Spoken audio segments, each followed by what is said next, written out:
Hello and welcome back to Soul Days. Alright, let's jump right into it. I mainly focus on Solana NFTs, but today I wanted to talk about Satoshi Island. They had their pre-sale today, and although it's on Binance chain, this is a really interesting NFT project that is going to have utility based outside of the NFT ecosystem. So we talked in my past videos briefly about there being NFT utility, and if not, NFTs are mainly used for art and collectibles and art and trading art-based utilities. So if a NFT does have utility, often it's existing inside the NFT ecosystem. It's a mint bot, it's an alpha bot, and you buy that NFT in order to have a tool to buy other NFTs. That's inside the NFT ecosystem. There are other platforms like nftinspect that we looked at that I believe is really powerful in bridging NFT communities together outside of the NFT ecosystem, using their platform, where you can identify others with NFTs, but outside of the NFT ecosystem. You can bridge that gap between Web 2 and Web 3. There are other projects like Terra, which are working to bring in real life real estate, ticket or gated communities to the NFT ecosystem, and that one's on Solana. Satoshi Island is very similar, although arguably Satoshi Island might be a little bit more active and a little bit more ahead on the contract game. And so Satoshi Island is going to allow holders to claim a plot of land on the Vanuatu Islands, in real life on planet Earth. And as I mentioned, they had their pre-sale today. This one is pretty popular.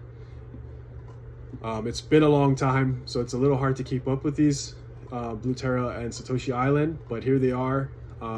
They've had some pre-announcements earlier, some issues with the pre-sale, but everything went okay. And let's watch this video from Satoshi Island and let me know what you think in the comments.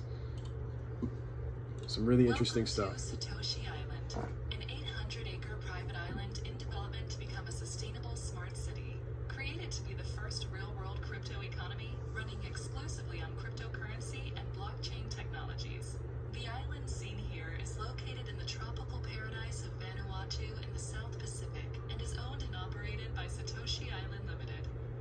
Accessible by direct flight from Australia, Asia, and the west coast of the US and Canada, Satoshi Island will become the official home for cryptocurrency professionals and enthusiasts worldwide. A place to visit, work, and live in the first true society built around an entirely decentralized financial system and blockchain-based democracy. The first stage of development is already completed, and those arriving will be greeted by traditional-style villas, which act as a check-in area and relaxation center where visitors can unwind before exploring the entirety of the island. The remainder of the island is being developed with a different style of architecture through the introduction of ultra-modern smart homes and offices. The futuristic stylings are created to suit the tech-savvy inhabitants we aim to attract, and are designed and built by world-renowned architectural firm James Law Cybertecture. We have designed something special for the island, and we call it the Satoshi Island Module. Shown here in renderings, the Satoshi Island Module is a self-sustaining building that can be positioned into many different designs to create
blocks of land. Each of these blocks are large enough to build a home on, and holders of multiple blocks can combine adjoining NFTs to create larger blocks, capable of accommodating expansive homes, commercial spaces, or apartment complexes. Do you see yourself visiting or moving to an island paradise built with the crypto lifestyle in mind? Would you like to build a property portfolio in one of the world's most exclusive and targeted locations? Could your project benefit from a satellite office or a permanent base on the island? Satoshi Island is designing the future, and we are looking forward to you joining us on the next step in the evolution of blockchain technology.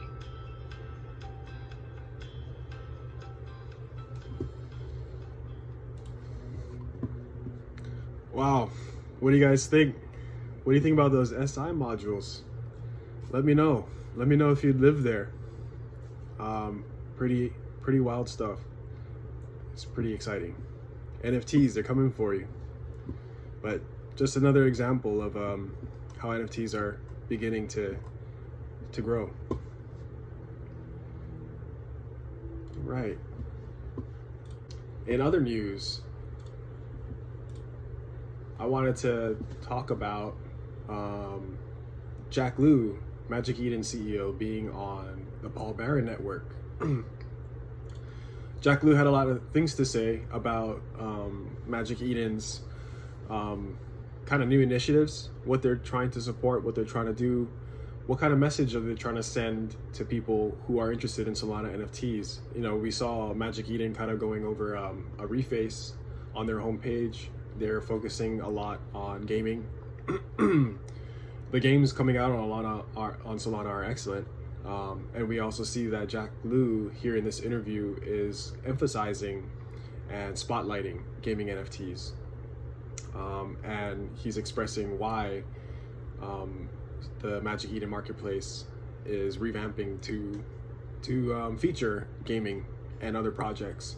But one of the interesting things I wanted to note was something really quick that he mentions called Magic Eden List. And if you're part of and in Solana NFTs, you've probably been seeing a project called Atadia, which is a really successful project, arguably a blue chip team on in Solana and on Solana NFTs. And they've recently been discussing something what you might consider a diamond hand card. And if you know me, and if you've been following me, which you should, I've been talking about using wallet metrics, wallet stats, quality of wallet usage, basically what could be summed up as a diamond hand card, to better qualify, to better offer, or at least reward certain holders in the space who are working to and investing to maintain volume inside of Solana NFTs and in good projects. Because let's face it, sometimes even as much as projects and project founders and creators might not, or it might express that floor price isn't important, you know, floor price can make and break a project, unfortunately. And sometimes you have certain kind of actors in the space who take advantage of certain tools. I mentioned botting earlier, which kind of give you a certain edge or an advantage if you so choose to take it against other users or in the space. You outcompete certain people in the space, and you know, that's fine, because we want to take, I want you guys to take Solana NFTs and buying and trading seriously, because it's an option, but it's also fun. And but arguably, so a lot of times these botters are you know, they can make and break a floor, right? And sometimes when floor dumps on a project, floor price, you know, the value that determines the value of the project, and unfortunately reflects upon the team. And no matter how good the project and no matter how good the team and creators, sometimes these projects can't recover from a bad floor price, whether it be not enough revenue being generated through secondary sales because the price is so low, so they can't take enough on royalties, or just the floor price being so down reflects badly on the project, and it suggests poor performance or other issues. But so this Magic Eden list, could this be Jack Lu and ME Magic Eden addressing this issue alongside other projects inside the NFT ecosystem, like Atadia? I'm gonna play this clip for you guys.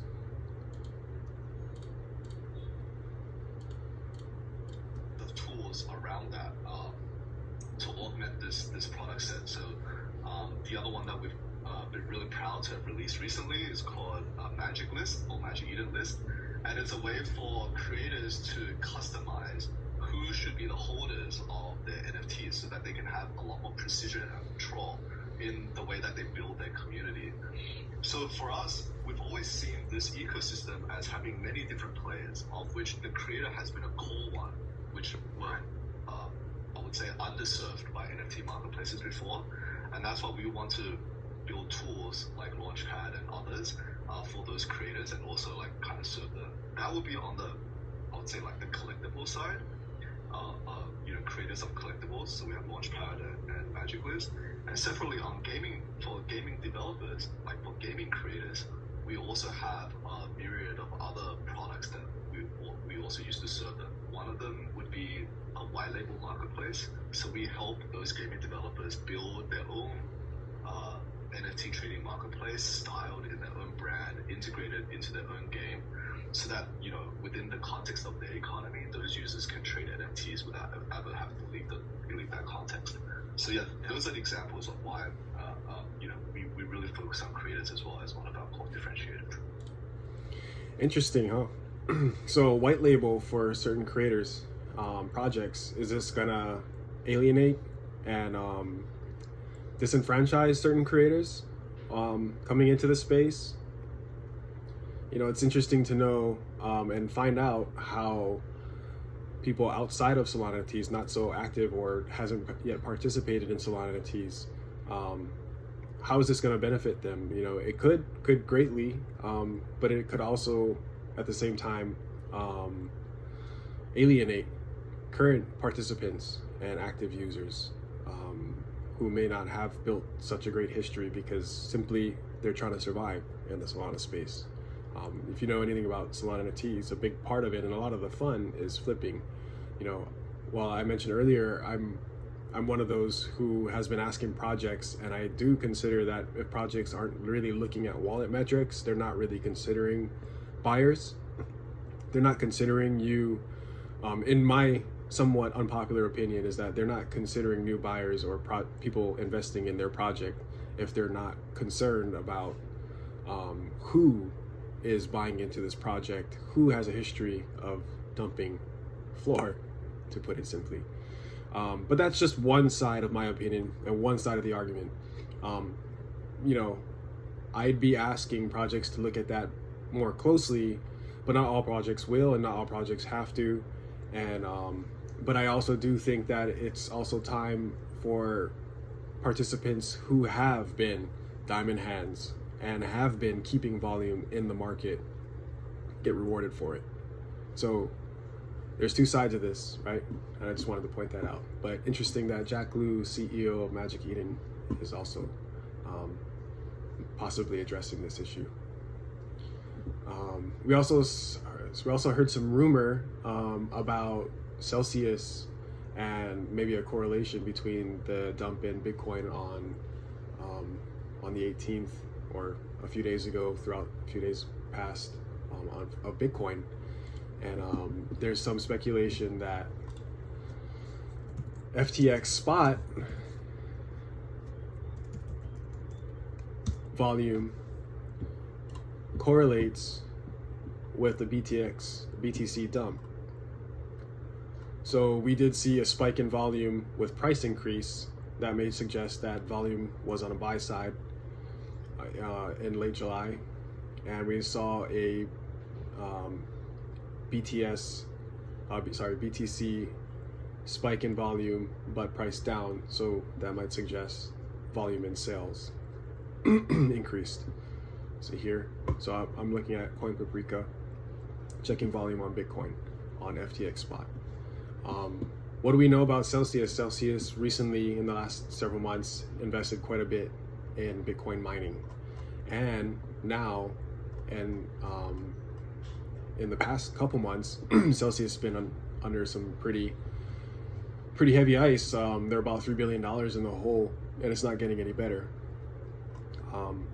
The amount of that Bitcoin that they may have mined in that time kind of correlates mathematically with the amount in value that was sold off on BTC. We also do know that Celsius sent a whole bunch of Bitcoin or crypto, basically. We don't know what trade happened where, but to FTX spot. And was it Celsius that's selling off ahead, trying to save and or extract some money, some funds before the inevitable happens? We don't know.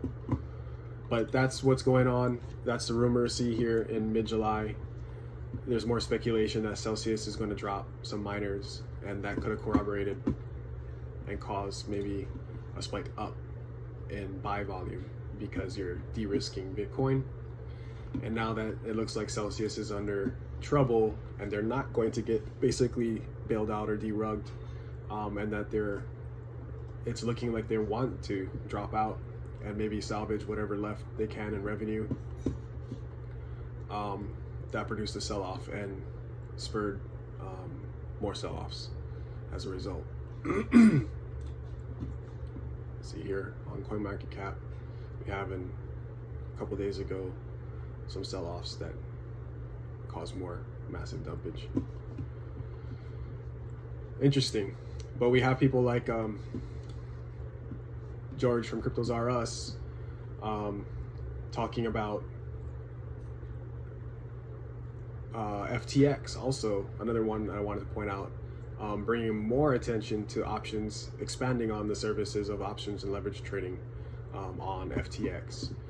And in light of that, we have some recent CNBC mainstream FUD coming at FTX now. So it's not, it's probably not point specific, but we do know that Sam Bankman-Fried and FTX have already developed spot and leverage trading options on FTX, but they've also been constantly or regularly talking about expanding it and expanding derivatives. And now we have FDIC kind of maybe buffering FTX here and issuing some cease and desist, saying that FDIC is not able to it's not possible to insure, as FTX is claiming, deposits, non-fiat and cryptocurrency on the exchange. Whatever is deposited as a new user onto FTX, FTX has been expressing that that is insured, the cryptocurrency is insured and backed by FDIC assets and value. And the cryptocurrency is basically held in brokerage under insured hedge, and that's not the case. FDIC is expressing that that's misleading and asking Sam Bankman-Fried and FTX to stop making these false claims. Could this be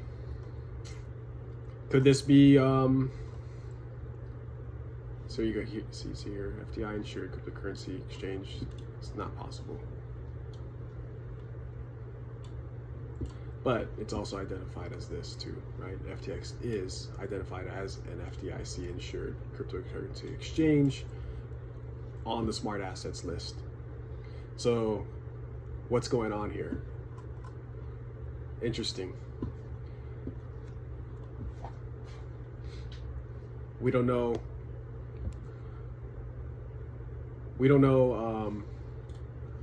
what kind of agenda or what's going on behind the scenes, but it definitely looks like a back and forth between major hands here. You know, Solana NFTs, in my opinion, again, is a major part of the Solana ecosystem and protocol success. And on one hand it proves it, and on the other it demonstrates it. I'm really excited to know how Magic Eden is going to continue to support builders and collectibles and collective creators on Magic Eden, because I do think, as I've already said, it's time for Solana to start rewarding Solana NFT traders who keep volume inside the ecosystem, inside the NFT ecosystem. With that, let's check what's happening on the NFT market here, as we like to do here in Soul Days. We're looking at Robot Factory Works. I've been seeing a lot of robots hitting the live feed here. Robot Factory Works went down to 0.12. Just this morning, I believe it was still at 0.12-ish, maybe even a little lower, like 0.11. Saw some major sweeps up. So I'm not sure what's going on inside of Robot Factory Works. I'll take a closer look maybe a little later. But what I do know from last I checked is that it still looks like a lot of the people who want to get out are getting washed out here. So some sell-offs are being bought back by the same holders who are already in the project, which isn't, I mention it because it's interesting to note if you're checking, if we're addressing floor price strategy here and getting down to the nitty-gritty of Solana NFT trading on secondary, and how are you gonna look at floor price? How are you gonna analyze it, right? If you watch my other videos, I kind of I demonstrate and briefly mention floor sniping. So floor sniping is basically picking off particular traits or particular NFTs in the collection that are near. They don't have to be near the floor, but in this case, I'm talking about near floor sniping or floor sniping. So you want to pick off what in the collection is desirable. You know, you can base that off of the kind of listings. So here you have filters on listings. You can check other rarities, or you can go right off of just rarity number. So this is a rarity against the total supply of collection, right? So this is ranked 1781 out of this 4.4K, real quick. And so number one rank would be the most highest rank or most rare, and then 4,000th rank would be the least rare, most common. But sometimes you can almost consider, depending on how the collection looks and what it looks like, the most common might also be considered rare also. So a lot of times you'll see like naked traits, but what I mean by that is like no traits. So something with absolutely no traits on it. How these ranking systems work, they may not at all times consider how rare it might be for something to have no traits. And it could also be based purely on aesthetic. So sometimes, depending on how the collection looks, again, aesthetic-wise, just art-wise, maybe the naked traits, the naked monkey, the naked baby, the naked chick, the naked person,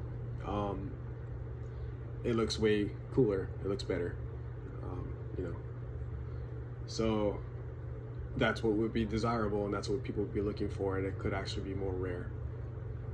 So here you got, we're looking at a floor, 0.2 floor, not really creating a total wall.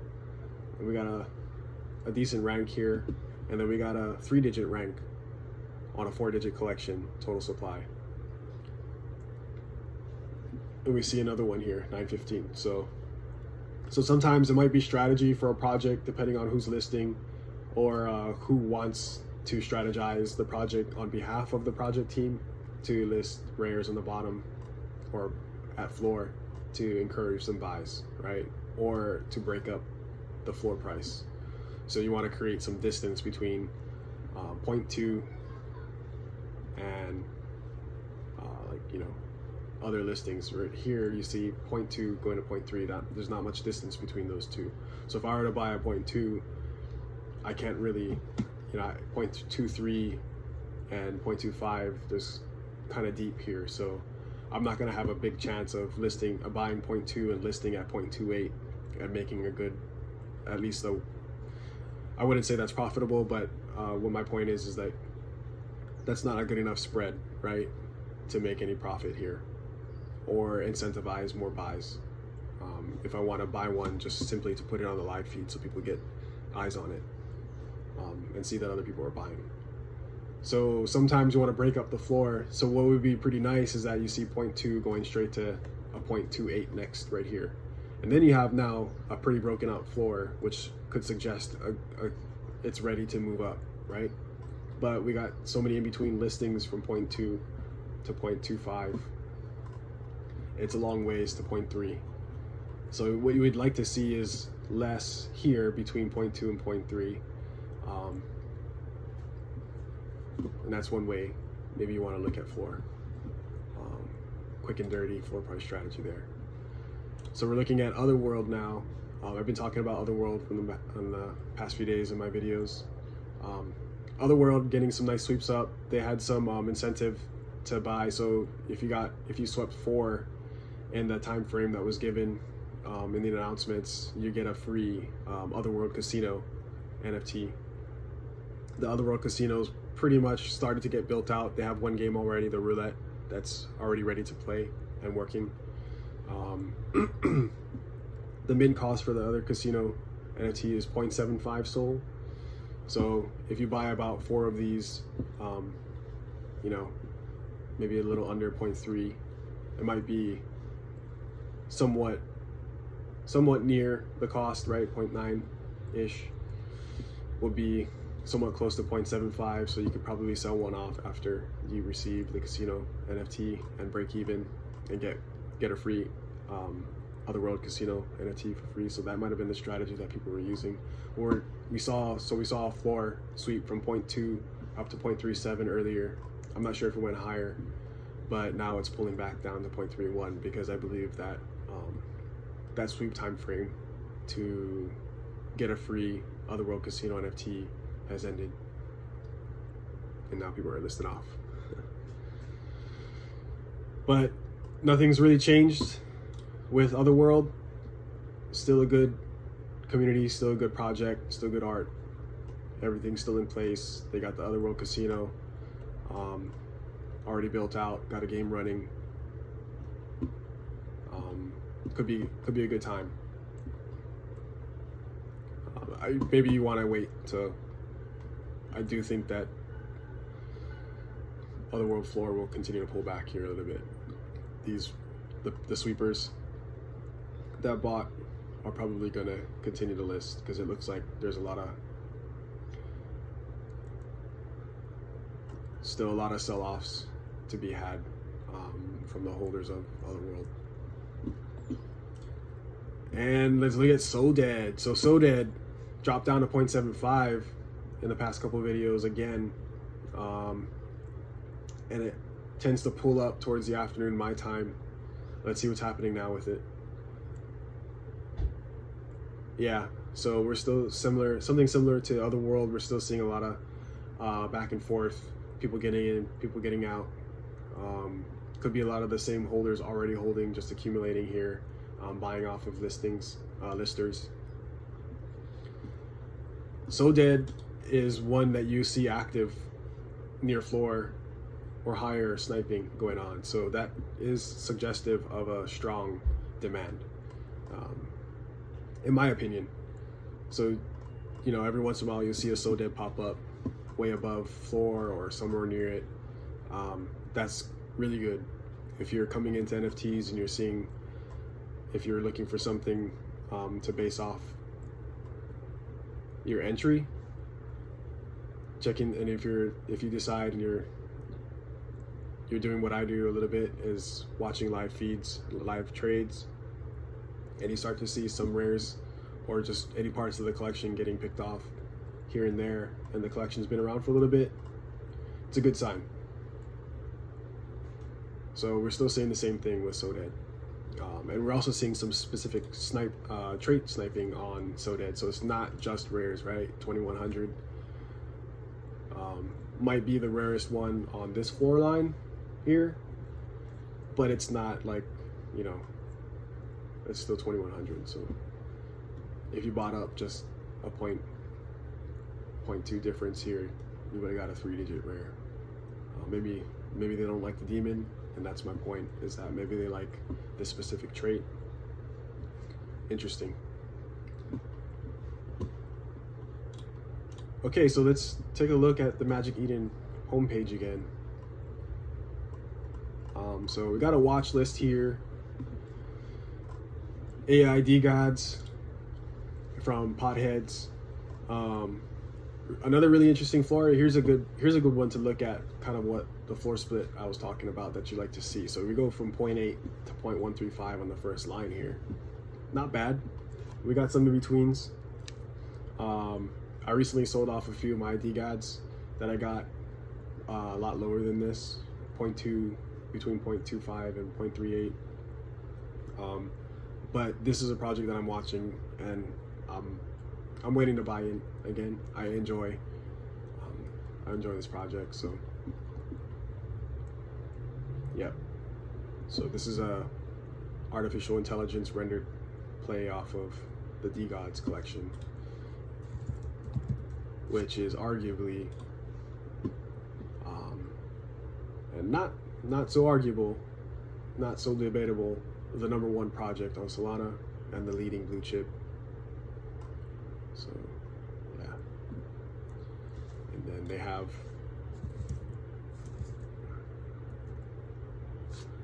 D-Gods has the Dead Gods, which is the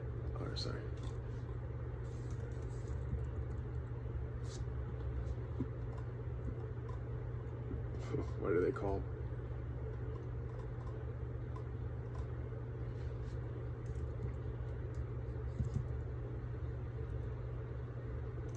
Well, anyway, the specific collection is an additive collection on from D-Gods, and that's what the AI D-Gods are built off of. The mutated version of the D-Gods. Yep, so we start seeing some casino meta still pretty dominant on Magic Eden. This casino hasn't passed. DJing Club.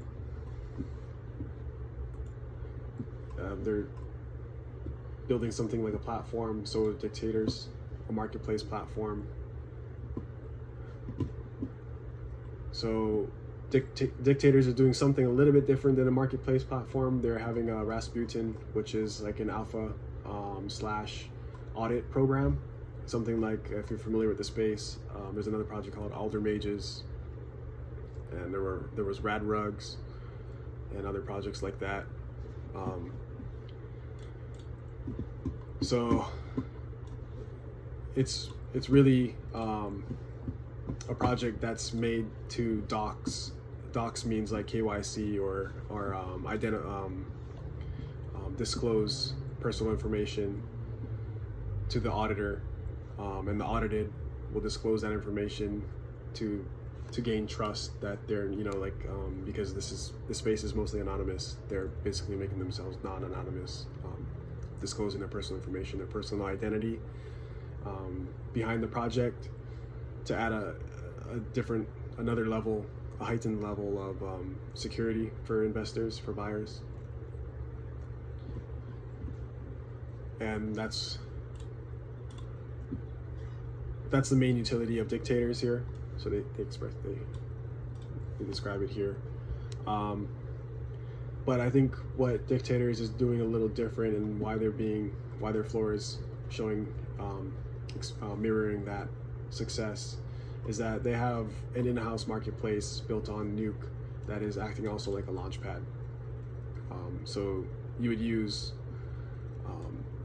Nuke to mint a new collection that is also doxed, audited through Dictators platform, and it's also the type of incentive that Dictators is offering to holders of Dictators who stake for Nuke. the level of incentive that they're giving to holders is pretty good. What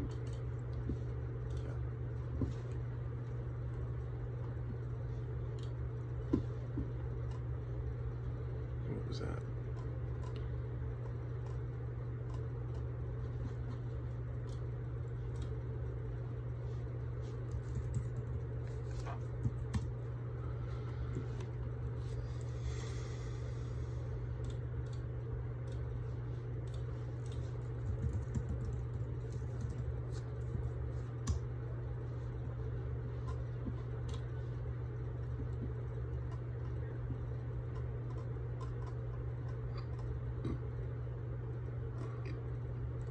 So we're checking the Dictators Discord here.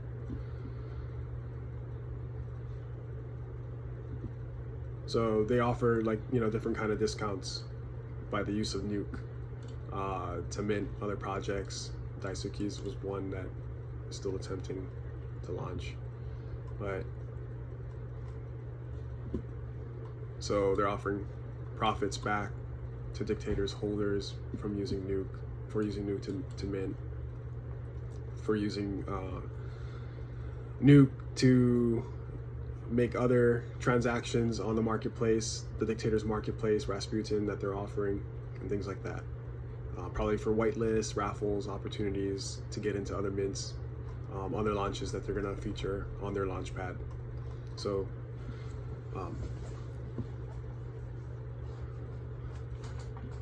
yeah. See some really strong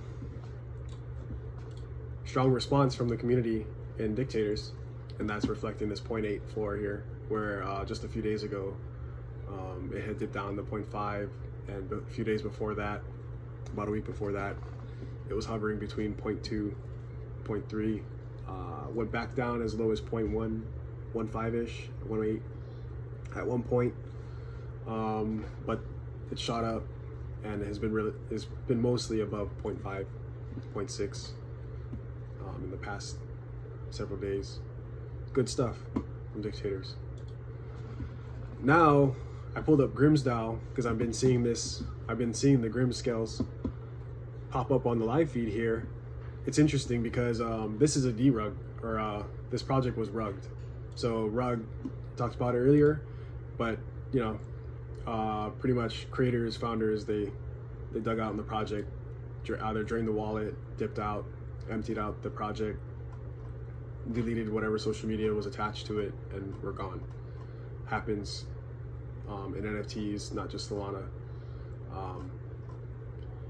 So now I'm seeing some buying activity. I've been seeing it for the past several days on Grims. I'm still holding a few of these. I had a whole bunch at one point. I sold a lot off, so what I was holding was de-risked, but this project caught on not too long after the whole Ghost Kid really took off, and that this is one of those projects that came out of that trend, and one of the few, if not one of the best ones, that really caught on. And other than Dark Warlocks, and but Dark Warlocks arguably has some really strong backing from some well-known people in the community space. And GrimzDAO, I'm not sure what's going on. I haven't really watched it closely, but like I mentioned, I'm still hanging on to a few of these. But I can check it out and let you guys know. But it looks like something's going on with GrimzDAO now. It looks like there's life coming back. And in which case, GrimzDAO, as I mentioned, aesthetically was kind of popular, really decently popular when it was on. And if it's back on, could be a good time to pick up some of these. And just a little bit of quick info for the new users or people who are not familiar with the Grims and Ghost Kid type collections. These naked traits are pretty hot. They're pretty in demand. People like them. I like the naked traits too on these collections, these style collections. And on Ghost Kid, I had made a lot of really good really nice little trades on GhostKid, buying up a lot of the naked traits and upselling them, and that was a lot of fun. GhostKid hit some pretty nice Solana floors at one point. Yeah, so we're seeing some steady buys coming in for GrimzDAO. Could be a good time to check in on this. Oh, here you go. Yeah, let me make a play for you guys right here. So I'll pick up this naked guy right now for just 0.04, just in case just in case we actually really need to check in on this project and see what's happening, so I can release it for you guys. But yeah, naked traits do really well in these style of projects.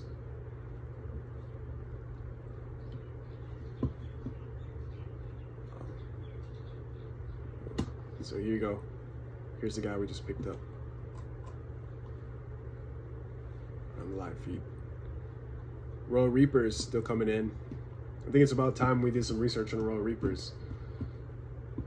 But real quick, because we just picked up GrimzDAO, let's keep this full circle. Let's check on GrimzDAO on nftinspect. So GrimzDAO main page is not unlocked on nftinspect, which is good. So I'll show you guys. Let's walk through what it means. So we're gonna search GrimzDAO on Twitter. This is the, okay, so here you go. So GrimzDAO Ode. So this is the old one. This is probably the rug collection Twitter page, the rug version. And now we got the new one. And we see here, vote to unlock. So this is the NFT inspect. If you're on NFT inspect and you have it linked to your Twitter, when you go to a page that is eligible to be on NFT inspect, you'll see this vote to unlock option, and you click it. We're gonna vote for GrimzDAO because we're in. This could be the new Discord, not the rugged one. Let's join it and check out what's happening. So I'm gonna verify my wallet here through one of the verification Discord bots. You're gonna have to do this pretty often in Discords where they're closed. So you're basically allowing the API to pull the NFT that belongs to this collection that you're trying to get into the Discord for is in the wallet.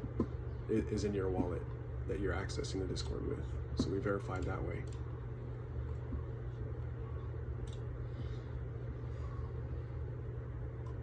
Okay. Sometimes these DAOs will issue roles based on how many of the collection that you hold, and you get a role based on that. And sometimes access to certain channels in the Discord, whether they're private or not, will be allowable based on the role that you have. So let's check what kind of role I got. I don't know if I have all my Grims in one place.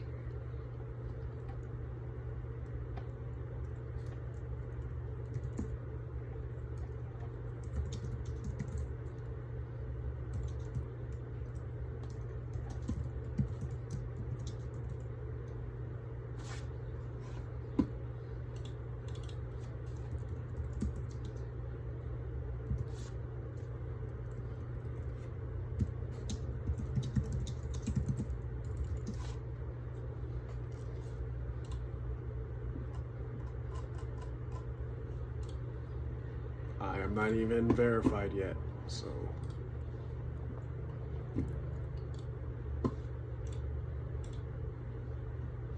interesting. But yeah.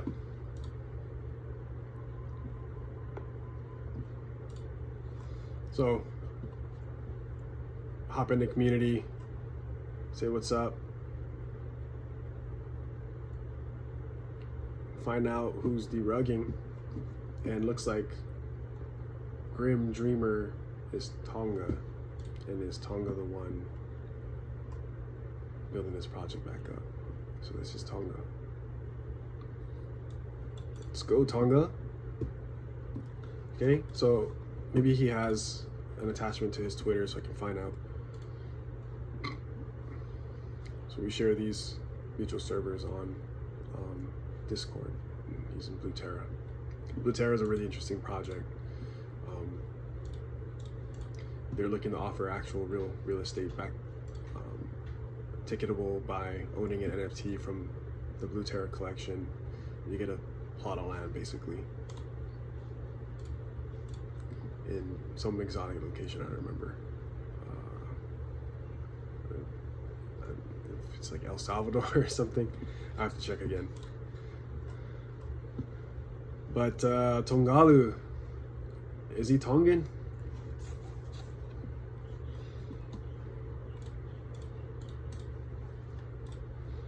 Cool. So Tonga looks like one of the heads of this new movement on GrimzDAO. Could be something. Not sure if I recognize anybody else yet right off the bat in this project, but looks like there's some people who believe in the new one. So let's see how it goes. All right, and let's check in on lurkers real quick. Here you go. So lurkers drafting up some new art style, some evolved art. Looks really good in my opinion. Look at that. That looks pretty cool. I like that. I like it, but is it enough for me to tell other people to get in on this project? You know, is there a real utility behind any of these NFTs yet? As I already mentioned, a lot of the NFTs on all protocols, most of it is collectibles. You have some gaming, like we discussed. On other blockchains, more than others, you see more utility based on more utility, but still within the NFT ecosystem. So utility for just buying and selling and trading more NFTs. So in other words, like sniping bots, minting bots. That's a form of utility offered from a NFT project, for example. That's all within, that's a utility, but it's still within the NFT ecosystem. So Blue Terra is a project that you might consider an NFT that is outside of the NFT ecosystem. So like I mentioned, Blue Terra, if you own, or if you're going to own, they haven't minted yet.